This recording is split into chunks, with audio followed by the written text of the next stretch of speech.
Ya, halo semuanya. Assalamualaikum warahmatullahi wabarakatuh. Kembali lagi di Bunuh Saya Channel. Jangan lupa untuk melakukan like, subscribe, komen, dan share video ini sebanyak-banyaknya jikalau dirasa video ini bermanfaat bagi Anda. Baik, pada kesempatan kali ini, saya akan mencoba melakukan sharing pada Anda terkait materi hukum Ohm, hukum Kirchhoff 1, hukum Kirchhoff 2, serta bagaimana menurunkan persamaan menggunakan pembagi arus dan pembagi tegangan. Serta diikuti dengan simulasinya. Bagaimana sih membuktikan hukum Kirchhoff 1, hukum Kirchhoff 2, serta bagaimana sih membuktikan atau mengukur arus dan tegangan pada rangkaian yang kita analisis dengan menggunakan pembagi arus ataupun pembagi tegangan. Baik, halo, kita tinjau kembali pengertian loop, lintasan, dan loop. Di sini terdapat dua rangkaian, di mana kedua rangkaian ini terdiri dari sumber arus, gitu ya. Terdiri dari sumber arus, kemudian resistornya ada 1, 2, 3, 4, 1, 2, 3, 4. Ada 4 resistor. Perbedaannya apa? Perbedaannya adalah pada rangkaian yang atas, dia terdiri dari 3 not, 1, 2, 3. Sedangkan pada rangkaian yang di bawah juga terdiri dari 3 not. Sebenarnya bukan 3 not ya, terdiri dari 4 not. 4 not, cuman di sini yang menghubungkan antara satu not dengan not yang lain itu disebut sebagai lintasan. Nah, sekarang perhatikan dulu di sini pada rangkaian yang pertama, pada not yang pertama. Nah, pada rangkaian not yang pertama di sini terdiri dari 3 not, di mana pengertian dari not itu adalah sebuah titik yang menghubungkan lebih dari satu komponen atau elemen yang memiliki buang yang bersama. Contoh seperti ini. Nah, di sini ada komponen atau elemen sumber arus yang terhubung dengan resistor, ya, yang terhubung dengan resistor. Maka ini dikatakan dengan not. Nah, sedangkan yang kedua ini dikatakan dengan not juga. Kenapa? Karena dia menghubungkan antara elemen resistor pertama sama elemen resistor yang kedua. Yang ini juga dikatakan resistor, dikatakan not. Dia menghubungkan antara resistor yang sebelah sini dengan sebelah sini, dengan sebelah sini, dan sebelah sini, dengan sumber arus yang sebelah sini. Nah, itu disebut sebagai not. Nah, di antara not, perhatikan ya, kalau ada perhatikan di sini, Kak, di antara not ini pasti ada lintasan yang sama ya. Ada lintasan 1, 2, 3, 4, sama seperti ini. 1, 2, 3, 4. Nah, inilah yang disebut sebagai cabang. Jadi cabang itu merupakan lintasan tunggal gitu ya. Lintasan tunggal yang terbentuk dari elemen sederhana. Nah, ini lintasan tunggal 1, lintasan tunggal pertama, kemudian lintasan tunggal kedua, kemudian lintasan tunggal yang ketiga, itu disebut dengan cabang. Sedangkan untuk lintasan sendiri ya sudah, dia merupakan kumpulan dari not-not. Contoh seperti ini. Nah, 1, 2 ini juga lintasan ini. 1, 2 ini juga lintasan. Kemudian dihubungkan not ini sama ini juga disebut sebagai lintasan. Nah, sedangkan kalau untuk lintasan tertutup ya sudah, berarti lintasannya dimulai dari not yang pertama, pasti dia harus berakhir di not yang pertama juga. Itu disebut sebagai lintasan tertutup. Oke? Nah, jadi Anda jangan sampai salah definisinya. Nah, hukum Ohm seperti yang kita ketahui itu adalah V sama dengan I kali R. Jangan lupa ya, V sama dengan I kali R. Kalau misalkan di sini kita mencari persamaan arus atau I, maka I sama dengan apa? V per R. Nah, perhatikan. I sama dengan V per R. Kalau kita mencari R, berarti bagaimana? V per I. Nah, jangan lupa ya, di mana I ini adalah satuannya ampere, R satuannya adalah ohm, sedangkan V satuannya adalah volt atau tegangan. Baik. Nah, dengan adanya V sama dengan I kali R, kita ketahui bersama bahwa daya atau yang disebut dengan P, watt, gitu ya. P atau watt di sini merupakan definisi energi yang dihasilkan dari tegangan dan arus, gitu ya. V dikalikan dengan I. Nah, kalau misalkan kita inputkan I-nya sendiri, V-nya sendiri I kali R, maka persamaannya adalah menjadi I kuadrat dikalikan dengan R. Tapi kalau misalkan arusnya kita inputkan menjadi V per R, maka persamaan dayanya sama dengan V kuadrat per R. Gitu ya. Jadi hukum Ohm, jika apabila dia menghasilkan sebuah energi, kita bisa cari bersamanya dengan menggunakan apa? I kuadrat per R atau V kuadrat per R, gitu ya. Nah, itu untuk rangkaian dengan hambatan resistor. Nah, bagaimana dengan konduktansi? Konduktansi yang disimbolkan dengan G atau Siemens satuannya itu mengatakan bahwa konduktansi itu merupakan definisi dari satu resistor, gitu ya. Jadi G sama dengan 1 per R. Sekali lagi, konduktansi kebalikan dari resistor 1 per R. Atau G sama dengan, kalau rumus boleh tuliskan, R pangkat min 1. Nah, kita ketahui bersama tadi R sama dengan V per I. Nah, sehingga untuk mendapatkan G-nya, karena G itu adalah 1 per R, maka kita bisa balik ya. G itu adalah R pangkat min 1 atau per 1 per R, maka semula tegangan dibagi arus, maka menjadi apa? Arus dibagi dengan tegangan, gitu ya. Jadi nanti teman-teman di sini jangan bingung kalau misalkan ada persamaan yang berkaitan dengan konduktansi. Bagaimana daya pada konduktansi? Sama. P sama dengan V kali I, gitu ya. Sedangkan kita rubah dulu. Kalau kita menggunakan G sama dengan I per V, maka untuk mendapatkan I-nya sendiri sama dengan apa? V dikalikan dengan G. Nah, sehingga karena di sini V kali I, kita ganti I-nya V kali G, I-nya ya. V kali dengan I-nya diganti dengan persamaan yang ini, ya. V dikalikan dengan G, maka menjadi apa persamaannya? Persamaannya menjadi V kuadrat dikalikan dengan G. Sama ya? Kalau ini tadi kan I kuadrat dikalikan dengan R. Di sini I, kalau di sini adalah V. Ya. Nah, kemudian kalau misalkan V-nya ini diganti. Nah, berarti tadi kan G sama dengan 1 per R sama dengan I per V.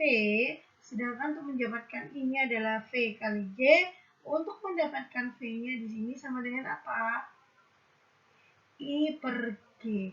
Nah, ya. Sehingga apabila misalkan V-nya diganti dengan I per G, maka hasilnya untuk mendapatkan daya V sama dengan I kuadrat dibagi dengan G. Oke. Itu apabila di dalam sebuah rangkaian dia bukan resistor, tapi konduktansi.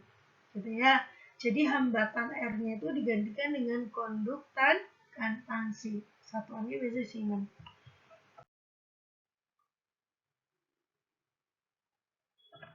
Kemudian berikutnya adalah hukum arus Kirchhoff atau yang disebut sebagai Kirchhoff-Current Law atau dikenal dengan KCL. Nah, hukum Kirchhoff di sini mengatakan bahwa apabila terdapat sebuah arus yang masuk di dalam sebuah node, nah ya berarti kan di dalam sebuah node pada rangkaian, maka nilainya akan sama dengan arus yang keluar dari node tersebut. Nah, atau kata lainnya adalah jumlah arus pada node ini, kalau kita jumlahkan, baik arus yang masuk ataupun arus yang keluar, itu kalau dijumlah nilainya adalah sama dengan 0. Sehingga bahasa matematisnya, sigma N sama dengan 1 sampai ke N, gitu ya. Kita tidak tahu N arusnya keberapa, sehingga kita simbolkan dengan N sama dengan 0. Jika kalau kita jabarkan I1 ditambahkan I2 ditambahkan I3 dan seterusnya sampai I ke N nilainya 0. Gitu ya.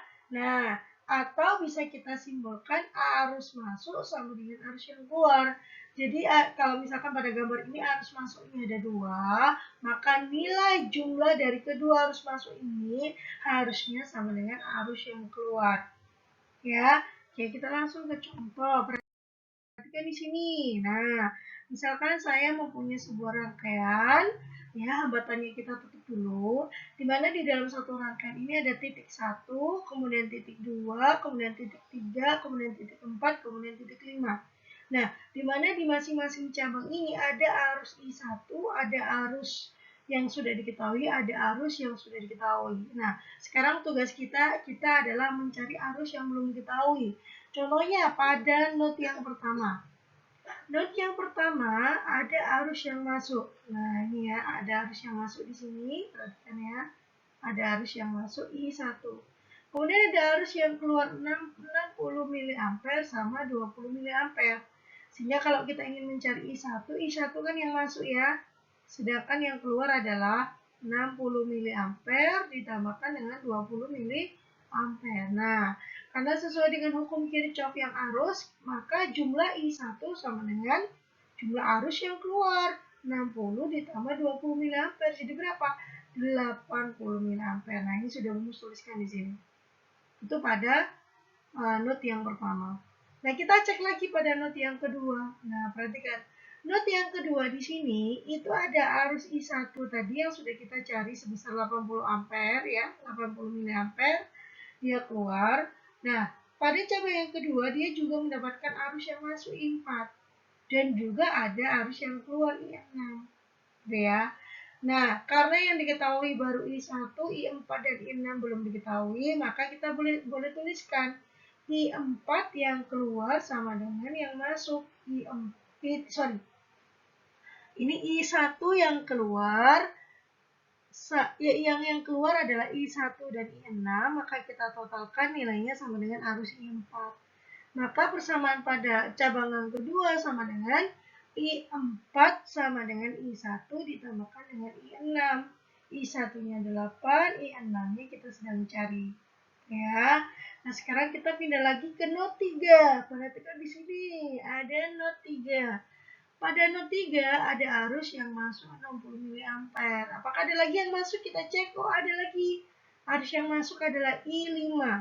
Kemudian kita cek lagi apakah ada arus yang keluar. Ada, yaitu 40 sama I4.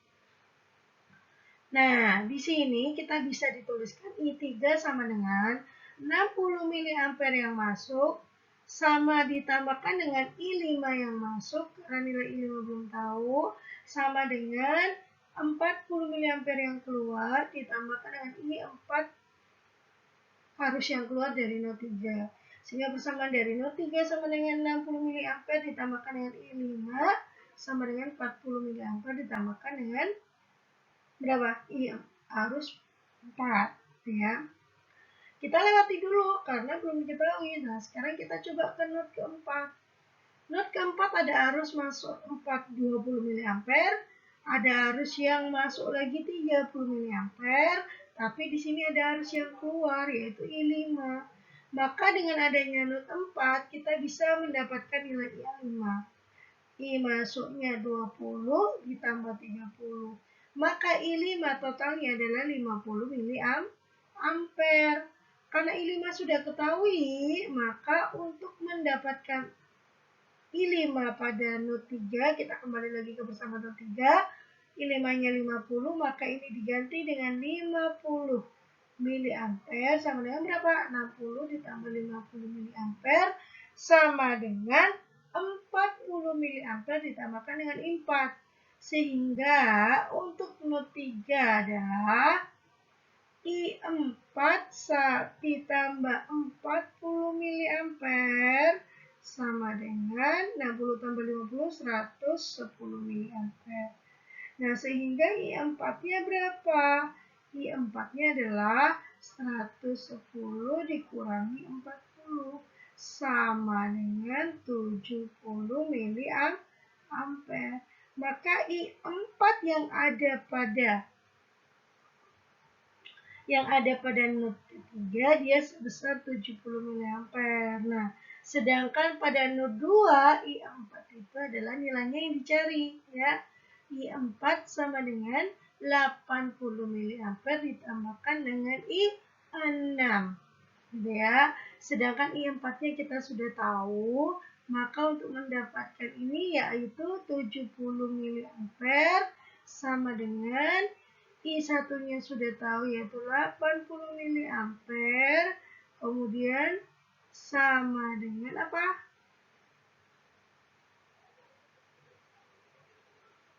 150 mA. Nah, ini untuk mendapatkan nilai I4. Jadi ini merupakan contoh yang sederhana dari hukum Kirchhoff arus ya. Oke, kita coba berikutnya lagi. Nah, Nah, misalkan di sini. Misalkan contoh soal yang kedua, carilah nilai IT. IT berarti di sini ya. Arus yang ini itu pada rangkaian di atas ada berapa?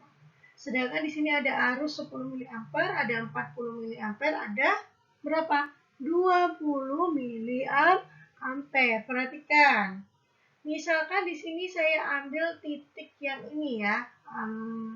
Misalkan di sini Bumus ambil titiknya adalah titik yang ini. Nah, yang saya lingkar-lingkari. Nah, dari titik ini itu arus yang masuk ada apa tadi hukum Kirchhoff mengatakan apa? I masuk sama dengan apa? I keluar gitu ya. Nah, karena pada titik ini yang masuk adalah 10 mA, kita tambahkan 10 mA, kemudian masuk lagi ke titik ini adalah 40 mA. Kemudian tambahkan lagi ada yang masuk lagi 20 mA. Nah, sedangkan yang keluar arah panahnya adalah ke atas dari titik merah, IT, maka total dari IT berapa? Total dari IT adalah 40, 50, 70 mA. Ya, 70 mA. Apakah benar jawabannya 70 mA? Jawabannya adalah benar 70 mA. Ya, ini contoh soal yang kedua. Kemudian contoh soal yang ketiga, nah sebetulnya ini bisa kalian ekspansi sendiri, tapi tidak apa-apa kalau saya pandu. Ya, perhatikan ini Bumus mempunyai rangkaian A sama rangkaian B. Nah, ini ya, ada rangkaian A sama rangkaian B. Nah, pada rangkaian A, dia ada sumber arus 10 mA, kemudian ada arus lagi yang keluar dari resistor sebesar 4 mA, sedangkan ada pula yang ditanya adalah arus yang pertama apabila arus tersebut keluar gitu ya. Misal contohnya di sini saya ambil titik node yang ada di sini. Nah, itu ya. Kita cek dulu di sini. Oke, kita lanjut lagi ya. Nah, misalkan pada gambar rangkaian ini saya berikan titik A. Node A namanya gitu ya. Node A. Oke. Nah, dari node A ini kita bisa ketahui bahwa saya hapus dulu sebentar. Oke. Dari node A ini kita bisa tahu bahwa apa? Bahwa ada sumber arus yang masuk, yaitu I masuk. Kita bahas di sini dulu ya. I masuk sama dengan I keluar. Nah, I masuknya adalah 10 mA.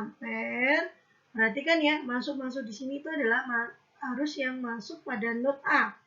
Kemudian ada lagi kah yang masuk? Oh, tidak ada. Yang ada adalah keluar, Bu. Keluarnya adalah sama dengan dulu I1. Kemudian apakah ada lagi yang masuk? Tidak ada. Yang ada yang keluar, Bu. Ditambah 4 mA. Maka nilai I masuk sama dengan berapa? Kalau seperti ini, 6 mA. Sudah terjawab. Nah, ya. Jadi, pada rangkaian ini kita bisa ketahui bahwa arus pada I1 sebesar 6 mA. Oke, berikutnya contoh rangkaian B. Nah, ini untuk contoh rangkaian B lebih ke expand dibandingkan dengan rangkaian yang pertama. Kalau untuk rangkaian yang pertama, tadi kita hanya melihat satu node saja. Nah, untuk rangkaian B, karena di sini yang ditanyakan adalah I1, kemudian I2, dan yang diketahui banyak, perhatikan, untuk rangkaian A adalah sumber arus, sedangkan untuk rangkaian B di sini sebetulnya adalah sumber tegangan, karena ada plus minusnya, ya, atau sumber baterai. Tapi pada rangkaian ini yang diketahui adalah arusnya 12 mA.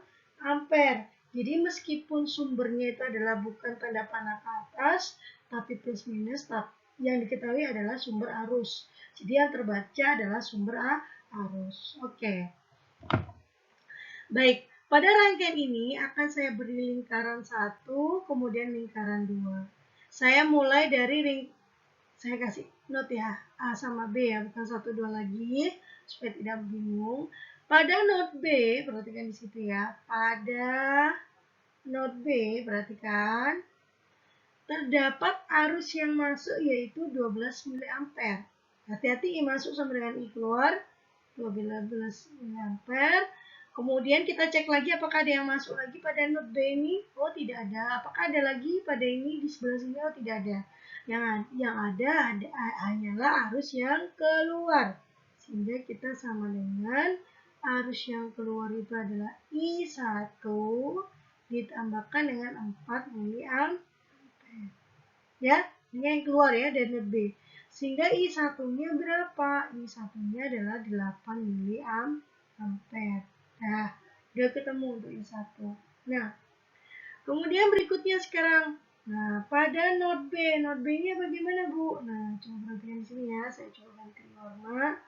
Pada node B, perhatikan juga pada node B. Node A ya. Bukan node B ya, tapi node A. Pastinya sudah node B ya. Nah, pada node A, perhatikan sekali lagi pada node A. Pada node A ya. Nah, tadi sudah diketahui besaran I1 adalah 8 mA. Maka 8 mA atau I1 pada node A dia merupakan I masuk. Kita ditulis saja di sini. 8 mA untuk I1-nya. Kemudian yang keluar adalah I2 sama 3 mA. Sama dengan 3 mA ditambahkan dengan I2. Sehingga dari sini kita bisa dapatkan berapa I2-nya? 5 mA. Sehingga bisa terjawab pada rangkaian yang ke B bahwa untuk I1 adalah 8 mA, I2 adalah 5 mA. Oke, sudah ya. Nah, sekarang bagaimana dengan contoh soal yang keempat?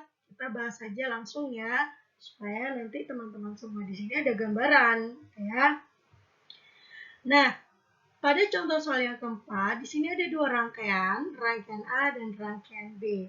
Untuk rangkaian A, perhatikan, terdapat sumber arus 44 mA, kemudian ada resistornya, kemudian ada sumber arus yang tidak diketahui, atau yang disebut dengan, ini disebut sumber arus yang independent source, ya, atau sumber arus yang nilainya belum diketahui, gitu ya. Di sini ada IX, jadi biasanya kalau sumbernya simbolnya seperti ini, maka harusnya sumber arusnya itu bisa kita ganti-ganti nilainya ya. 10 IX dengan skala pembacaan 10 IX. Nah, pada kesempatan ini yang ditanyakan adalah IX. Jadi artinya apa? Arus yang mengalir pada yang 3. Caranya bagaimana? Caranya sama, kita tentukan dulu titiknya di sini ya. Nah, rumus kasih pada titik A, maka titik A, perhatikan ya, kepada titik node A, bagaimana? I masuk, apakah ada? Ada, Bu. 44 mm. I keluar, apakah ada? Ada. Berapa? 10 IX. 10 IX. Apakah ada lagi yang keluar? Ada, Bu. Apa? IX saja. Loh, Bu, kenapa bukan IXR? Bukan. Karena kalau kita melihat KCL itu yang diperhatikan adalah arusnya. Ya, arusnya. Ya, karena ini itu sudah didefinisikan arusnya itu adalah IX, maka ke dalam perhitungan bersamaan kita masukkan IX. Ya, sehingga dari sini bisa langsung saja selesai. 44 mA sama dengan berapa ini? 10 tambah IX, 11 IX. Maka IX-nya adalah berapa? 4 mA dibagikan dengan 11. Jawabannya adalah 4 mA. Udah betul kan? Ya. Jadi ini cara yang lain.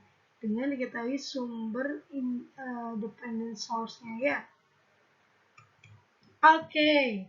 Kemudian contoh berikutnya. Nah, contoh berikutnya ini, karena ini merupakan rangkaian yang terdiri dari 3 loop, kalau ini 2 loop, sehingga memudahkan kita untuk menentukan node-nya ada satu pada titik. Nah, sekarang saya mau ganti warna dulu ya. Nah, sekarang kita fokus ke node A untuk warna hijau, sama node B, lihat di sini. Ya, Ini ada A, ini ada B. Perhatikan ya, kita fokus pada not A dulu yang di sini. Bungus kasih garis dulu.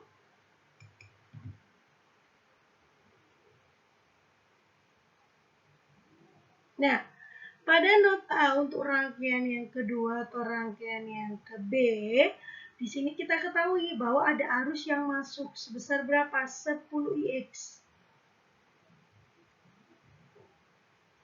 Kemudian ada arus yang keluar sebesar berapa? Sebesar IX.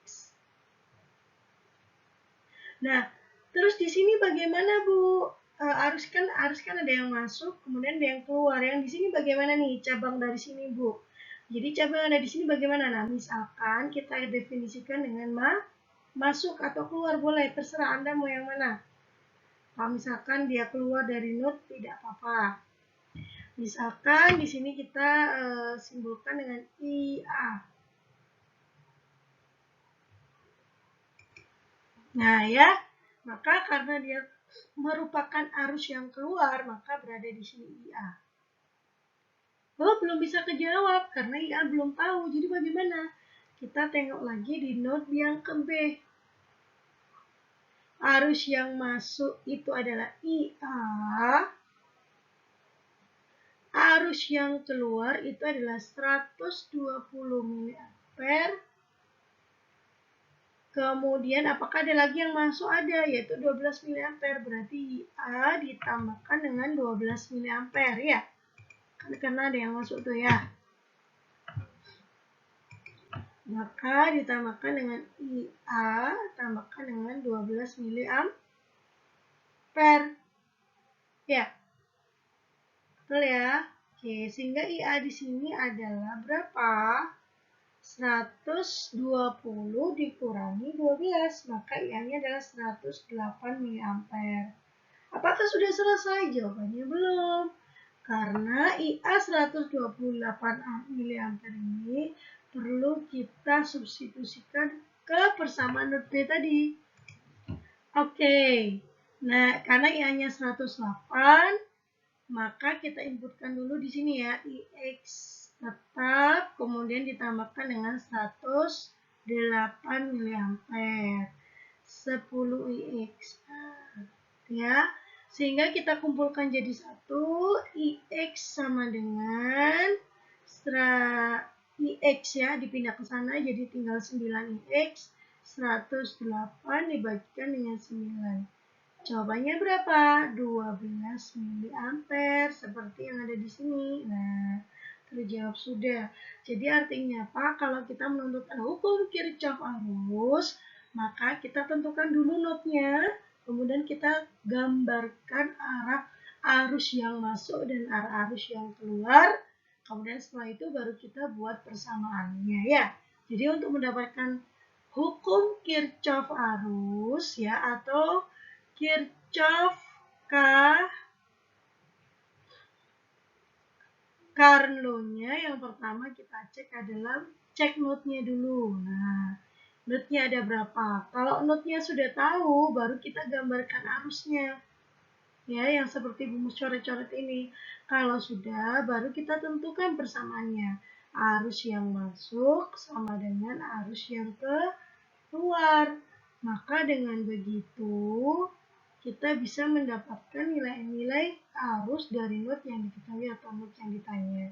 Ya, jadi kesimpulannya adalah tentukan node-nya dulu, kemudian setelah node-nya kalian tentukan gambar arusnya yang ada pada node tersebut, baru Anda bisa mendapatkan persamaannya, membuat persamaannya.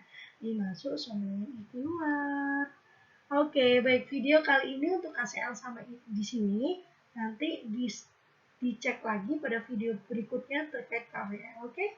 Terima kasih semuanya. Jangan lupa untuk simak video berikutnya. Assalamualaikum warahmatullahi wabarakatuh. Ya, halo semuanya. Kita lanjutkan lagi ya. Tadi yang sudah kita bahas adalah berkaitan sama KCL, Kirchhoff Current Law. Dimana cara mengerjakan dengan menggunakan KCL adalah konsepnya I masuk sama dengan I keluar, ya. I keluar. Nah, cara yang paling mudah adalah yang pertama, tentukan dulu node-nya pada rangkaian. Tentukan node pada rangkaian dulu. Kemudian setelah itu, baru dari sini gambarlah arusnya, ya, atau aliran arusnya, ya, supaya nanti terlihat mana yang masuk, mana yang keluar. Kemudian setelah itu, baru tentukan persamaan KCL-nya atau arus Kirchhoff-nya, itu I masuk sama dengan I keluar. Baik, saya akan lanjutkan lagi. Nah, tadi kita sudah belajar apa itu KCL, sekarang kita belajar KVL. Kalau tadi KCL berkaitan dengan current atau arus, sekarang adalah voltage. Voltage artinya apa? Tegangan. Jadi hukum tegangan, Kirchhoff voltage law. Nah, sesuai dengan KCL tadi mengatakan bahwa jumlah arus yang masuk pada sebuah node itu nilainya adalah bernilai 0 ya. Jadi arus masuk sama arus keluar itu nilainya adalah 0.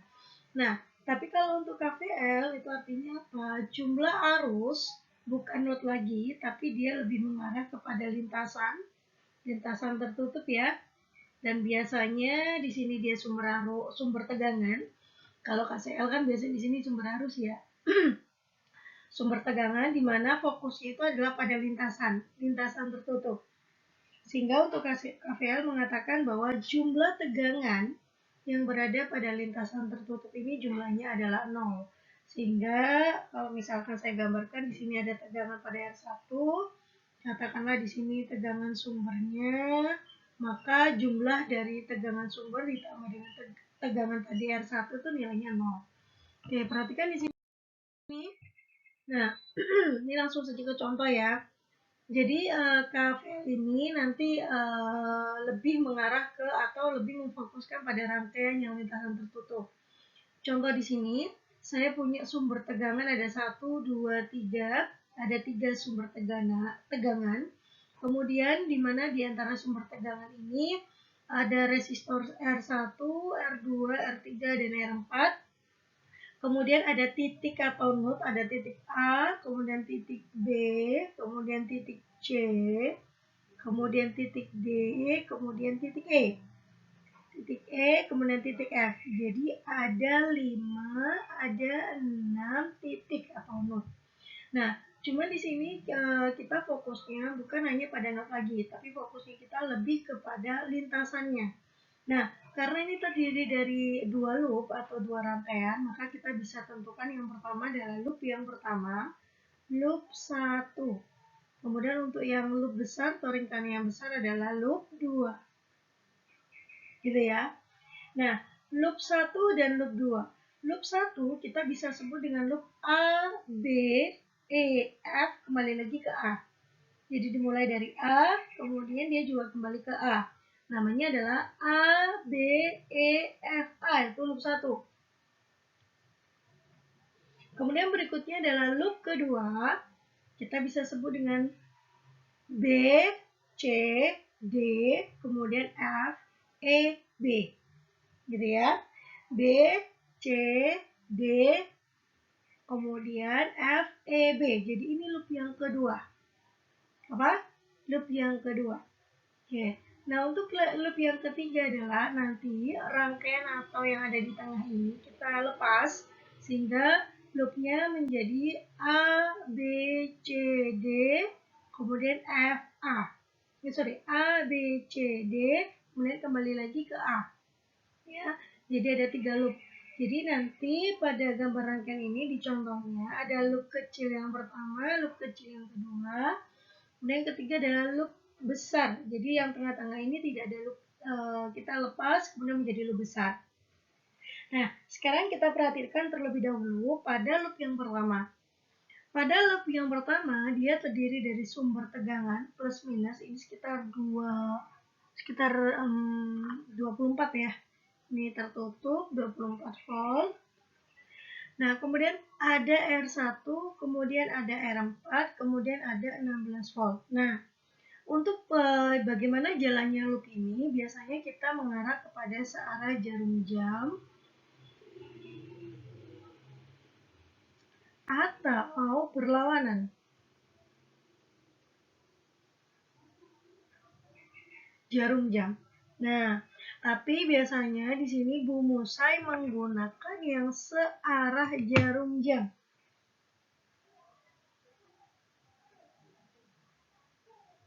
Nah, ini ya. Jadi dalam memberikan arah loopnya, biasanya saya menggunakan yang searah jarum jam.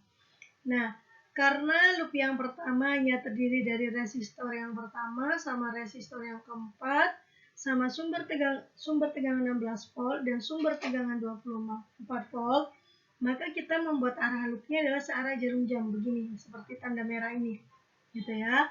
Nah, sesuai dengan persamaan hukum KVL atau Kirchhoff Voltage Law mengatakan bahwa jumlah tegangan yang berasal dari lintasan tertutup nilainya bernilai 0.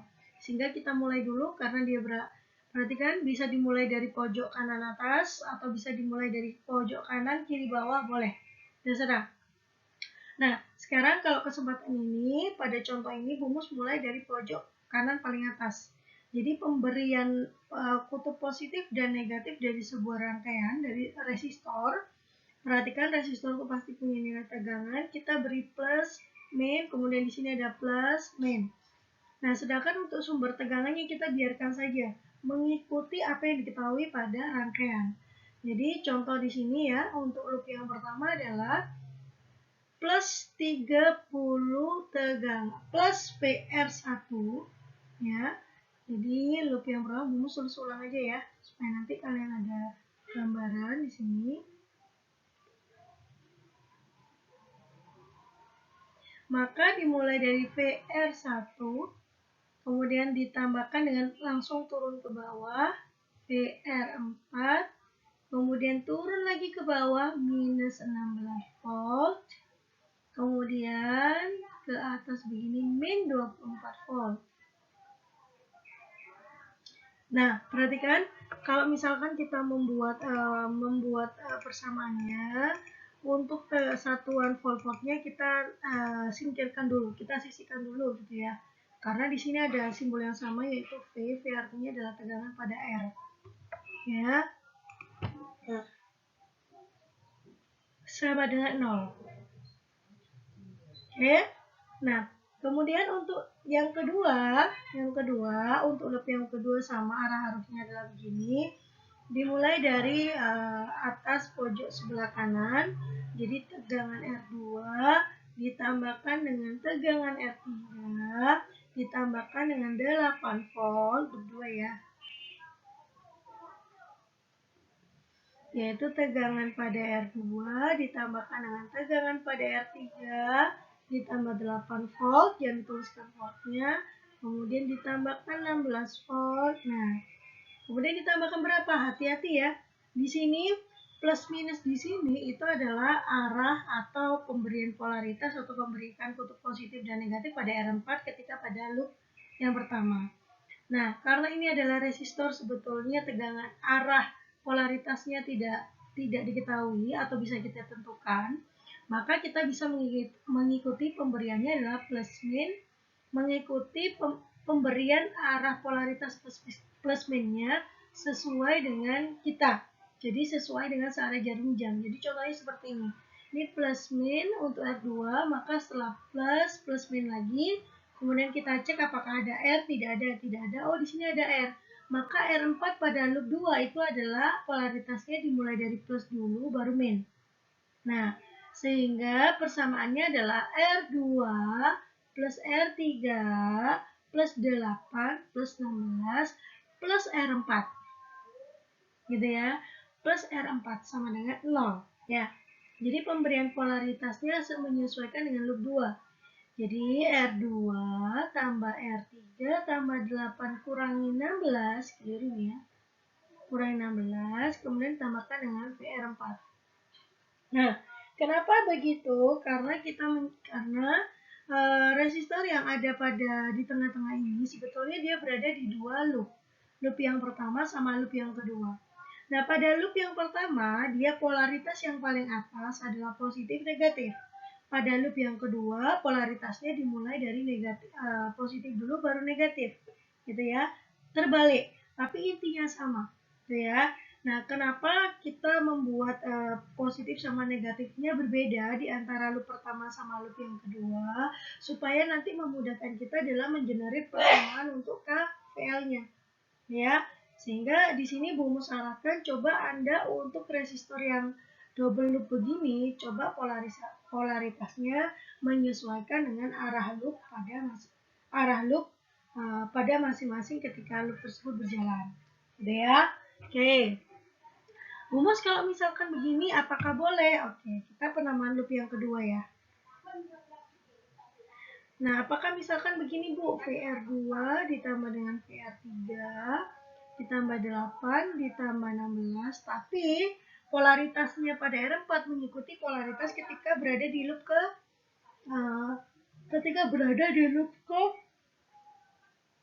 pertama, apakah boleh? Jawabannya adalah boleh saja. Ya, di sini berarti ditambah R4, tapi hati-hati. Kalau misalkan Anda menggunakan polaritas R4 ini sesuai pada loop 1, maka Anda perlu membubuhkan negatif. Nilai pada resistornya negatif. Sehingga nanti kembali lagi seperti yang ada bersamanya yang ada pada loop 2 ini. Gitu ya. Oke. Nah, kemudian untuk yang loop ketiga, kita lepaskan ini. Nah, karena pada loop yang ketiga ini tidak ada resistor yang double yang berada pada loop yang berbeda, sehingga kita tinggal jalankan saja. Tambah R1, tambah R2, tambah R3, tambah 8, kemudian minus 24. Nah, yang 16 bagaimana? Tidak perlu kita cantumkan, karena ini sudah kita lepas. Gitu ya. Oke, baik. Itu seputar loop. Jadi sekali lagi hati-hati pada loop hati-hati pada hambatan yang berada di antara dua loop, ya. Nah, contoh soal yang pertama. Contoh soal yang pertama, perhatikan di sini. Nah, kebetulan pada contoh soal yang pertama di sini hanya terdiri dari satu loop, tidak ada dua loop, ya. Contoh soal yang pertama hanya terdiri dari satu loop, tidak ada dua loop. Nah, misalkan pada contoh soal yang pertama diketahui bahwa R1-nya ini sudah 18 volt. Kemudian R2-nya sudah diketahui 12 volt. Yang ditanyakan adalah ini, pada sisi R3. Bagaimana cara mengerjakannya? Perhatikan, cara mengerjakannya adalah apabila rangkaian dia tertutup, gitu ya, kemudian sumbernya adalah sumber tegangan, kita bisa terapkan yang namanya KVL. Ya, nah kalau sudah kita pastikan dia sumber tegangan dan rangkaian tertutup, maka kita langsung mengarah kepada metode KVL. Nah, jika sudah, pastikan dulu jumlah loop pada rangkaian tersebut. Nah, pada contoh ini loopnya hanya satu, jadi aman. Jadi tidak perlu yang namanya pembagian loop, kemudian definisi persamaan loop pada loop yang besar seperti pada video sebelumnya. Nah, sehingga kalau sudah dipastikan dia berada pada satu loop, maka kita tinggal berikan kutub positif negatif, positif negatif, positif negatif, gitu ya. Nah, kalian Anda semuanya tidak perlu merisaukan yang sumber tegangan yang ada di sini. Anda cukup memberikan tanda memberikan tanda positif dan negatif pada beban plus min gitu ya. Nah, jika sudah, maka yang pertama adalah kita mulai dari titik yang paling atas dulu, mulai titik A. Nah, dari titik A diketahui besaran yang pertama yang diterima adalah positif. Berarti harusnya adalah positif R1. Kemudian jalan lagi ketemu dengan sumber tegangan negatif 5 volt. Kemudian jalan lagi ketemu positif tegangan R2. Kemudian jalan lagi ketemu negatif 15. Ketemu ke positif tegangan R3, kemudian ketemu lagi sama sumber tegangan minus 30, sama dengan 0. Nah, berdasarkan persamaan ini, kita masukkan dulu nilai-nilai yang diketahui. Kalau untuk R1 18 gitu ya, Kemudian untuk R2 adalah 12.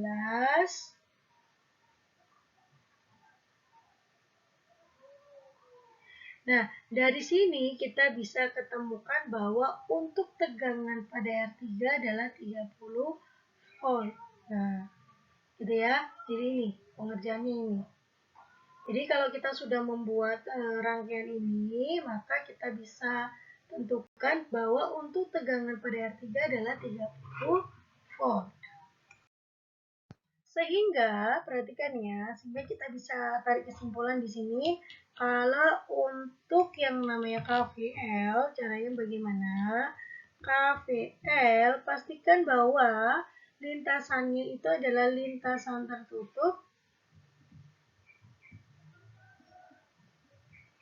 Kemudian yang kedua adalah pastikan sumber rangkaiannya adalah sumber tegangan. Ini sama ya, untuk KCL juga lintasan tertutup. Kemudian setelah itu, nah fokusnya, perhatikan ya, fokus pada KCL itu adalah lintasannya atau loopnya, fokusnya. Nah, tapi kalau untuk KCL fokusnya itu pada node. Kalau untuk KVL fokusnya adalah pada tegangan pada loop. Kalau KCL fokusnya adalah pada arus.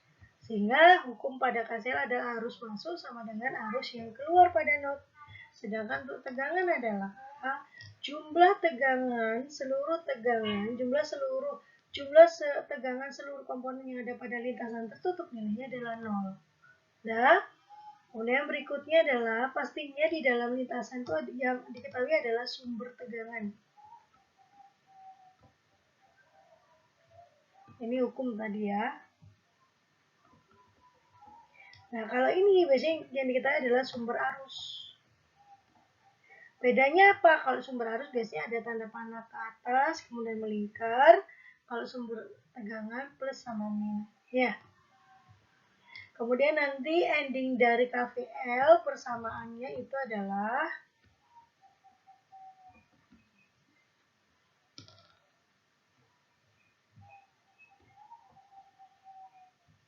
variabel V, variabel V yang ditanyakan. Kalau yang ini persamaannya variabel I. Nah, ini adalah perbedaan antara KVL dan KCL. Jadi, perbedaan inilah atau tahap-tahap inilah yang perlu kita perhatikan dalam menentukan bagaimana caranya kita menerapkan KVL dan KCL. Ya, berikut adalah latihan soal yang bisa diterapkan dengan menggunakan KCL, KVL, dan hukum Ohm. Nah, di mana latihan soal ini terdiri dari rangkaian yang ada sumber tegangannya 18 volt, kemudian ada resistornya dengan resistor RA, kemudian ada resistor lagi besarnya 6 ohm, kemudian ada resistor lagi besarnya adalah 5 ohm, yang kemudian dari resistor ini dialiri arus sebesar 13 ampere, sedangkan arus yang keluar dari 6 ohm ada IX, kemudian plus minus Vx-nya belum diketahui. Jadi coba Anda semuanya di sini, cobalah untuk mengerjakan latihan soal ini, nanti akan saya bahas di video berikutnya. Oke, ini untuk teman-teman dengan NIM ganjil. Kemudian ini nah, di sini sudah ada jawabannya, yaitu node-nya ada 3 node. Coba Anda tandai dulu 3 node yang mana, kemudian resistornya adalah 1 ohm. Nah, coba di sini Anda analisis dulu, Anda kerjakan dulu sampai mendapatkan nilai jawaban ini. Nah, nanti akan saya bahas pada video berikutnya terkait jawaban materi ini. Oke. Nah, sedang untuk latihan soal NIM genap bagi teman-teman semuanya, tidak perlu Anda NIM genap. Kalau Anda curious banget atau ingin mencoba, cobalah untuk latihan soal. Misalkan di sini ada ampere, 2 ampere yang melewati hambatan 8 ohm, ada resistor 10 ohm, ada resistor 2 ohm, kemudian 2 ohm lagi. Kemudian di sini ada sumber tegangan 30 volt. Kemudian di sini ada sumber arus IX, gitu ya. Nah, yang ditanyakan adalah tegangan arus yang ada pada sumber arus ini. Oke, baik. Nah, nanti ini adalah latihan soal. Silakan teman-teman coba terlebih dahulu. Nanti akan saya bahas di video berikutnya, tapi akan saya beri tenggat waktu dulu gitu ya. Nanti dari hasil latihan soal ini akan saya berikan video sekaligus dengan menggunakan multisimnya. Oke? Baik, stay tune. Terima kasih teman-teman. Sekian teori atau materi terkait hukum ohm dan KCL. Silakan Anda terapkan kata kunci bagaimana caranya menerapkan KCL dan KVL pada sebuah rangkaian. Oke, baik, sekian yang bisa saya sampaikan. Terima kasih. Jangan lupa untuk tengok video berikutnya. Assalamualaikum warahmatullahi wabarakatuh.